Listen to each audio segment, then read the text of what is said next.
अस्सलाम वालेकुम दोस्तों, मैं डॉक्टर मरियम उम्मीद करती हूँ कि आप सब लोग ठीक होंगे। आज के इस वीडियो में हम बात करते हैं आई एलर्जी के बारे में। ठीक है, आप लोगों ने सुना तो ही होगा कि आई एलर्जी एक कॉमन प्रॉब्लम है, बहुत सारे लोगों को होती है और कभी कभी जो लोग अच्छे खासे होते हैं, जो फिट दिखते हैं, उनको भी होता है। ठीक है, इसके बहुत सारे रीजंस हैं।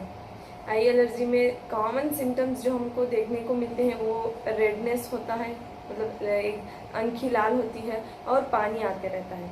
ठीक है, ये कॉमन सिम्टम्स थे। तो आज के इस वीडियो में हम बात करते हैं कि आई एलर्जी होने के रीजंस क्या क्या हैं और उसे कैसे प्रिवेंट किया जा सकता है, उसके साथ साथ उसके सिम्टम्स क्या क्या हैं, फिर उसके बाद ट्रीटमेंट के बारे में बात करते हैं।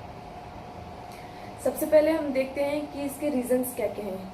जब आई एलर्जी होता है तो ये किस वजह से होता है, इसके क्या क्या रीजंस हो सकते हैं। उसमें हमारा सबसे पहले आता है डस्ट, फिर उसके बाद डैट, पॉल्यूशन, एयर, फिर उसके बाद धूप और जो भी धुआं जो खेतों से जला हुआ निकलता है वो, फिर उसके अलावा कॉन्टैक्ट लेंसेस, ये इम्पॉर्टेंट है, वेरी इम्पॉर्टेंट है। देखिए, अगर आप कॉन्टैक्ट लेंसेस यूज़ करते हैं तो उसकी वजह से भी आपको आई एलर्जी होने के चांसेस हैं। फिर उसके बाद डाइट, अगर आप डाइट में ज़्यादा मीठा या फिर ज़्यादा स्पाइसी ले रहे हैं तो उसकी वजह से भी आपको आई एलर्जी होने के चांसेस हैं। चलिए अब हम बात करते हैं कि किन लोगों में ज़्यादा देखने को मिलता है। देखिए, ऐसे लोग जिनकी आईज वेरी सेंसिटिव हैं तो उन लोगों में ये आई एलर्जी बहुत देखने को कॉमन मिलता है। ठीक है, देखिए बहुत लोग होते हैं वो पोल्यूशन में होते हैं, तब भी कुछ लोगों को आई एलर्जी होती है और कुछ लोगों को नहीं होता।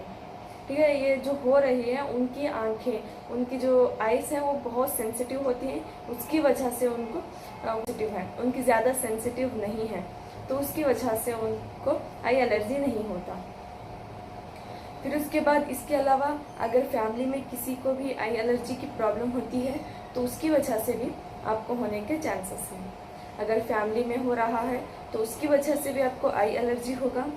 और उसके बाद अगर आपकी आइज़ ज़्यादा सेंसिटिव हैं किसी भी चीज़ के लिए, जैसे डस्ट हो गया, लाइट हो गया, फिर सन हो गया, अगर सेंसिटिव है तो उसकी वजह से भी आपको आई एलर्जी हो सकता है।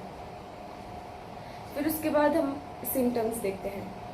ठीक है, आई एलर्जी अगर होता है तो उसके सिम्टम्स क्या क्या होते हैं। जो कॉमन सिम्टम्स हैं वो इरिटेशन होना आइस में, फिर उसके बाद जलन होना, इचिंग, फिर उसके बाद रेडनेस होना, लाल दिखाई देना, फिर उसके बाद वाटरी आइस, जो आंखों से पानी बहना।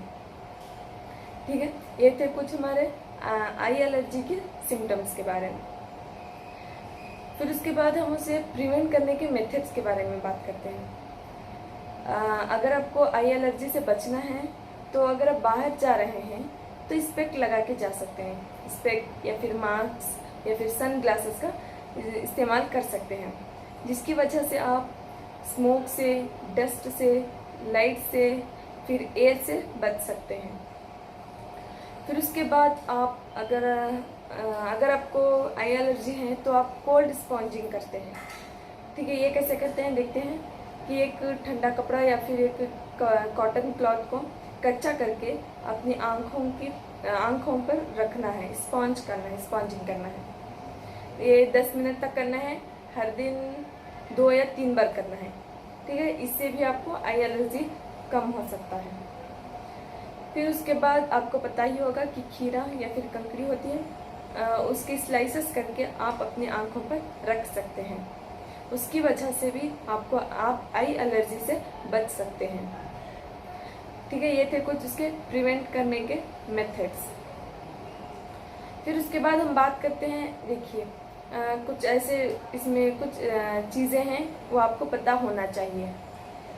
रब करो, मतलब रब करने से कुछ नहीं होता। ठीक है, रब करने से और ज़्यादा आई एलर्जी के सिम्टम्स बढ़ जाते हैं। ठीक है, छोटे बच्चों में रब करने नहीं देना है। अगर आप ज़्यादा रब करते हैं, अपनी आँखों को रगड़ते हैं तो उसकी वजह से केराटोकोनस एक कंडीशन है, एक डिसीज़ है, वो होने के चांसेस हैं।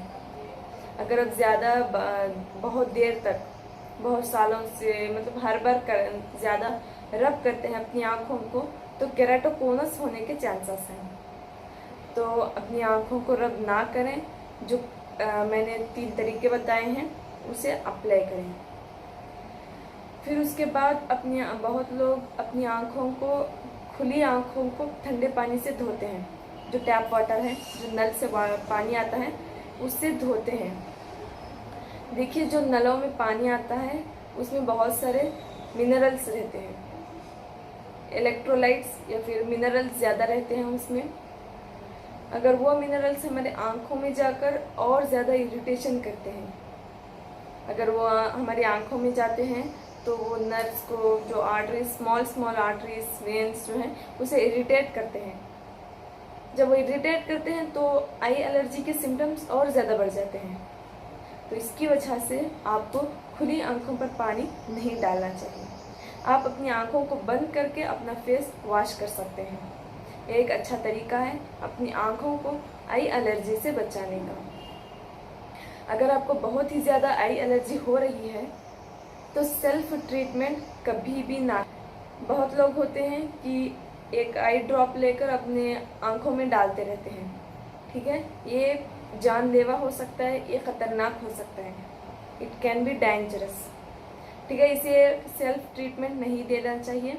अगर आपको ज़्यादा है तो अपने डॉक्टर के पास जाना चाहिए, कंसल्ट करना चाहिए कि वो क्या क्या तरीके बताते हैं, इसको दूर करने के क्या क्या मेडिसिन देते हैं, उसे अप्लाई करना चाहिए।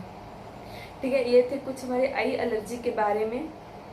उम्मीद करती हूँ कि आपको ये वीडियो पसंद आया होगा। अगर आपको ये वीडियो पसंद आया है तो अपने दोस्तों के साथ शेयर करें।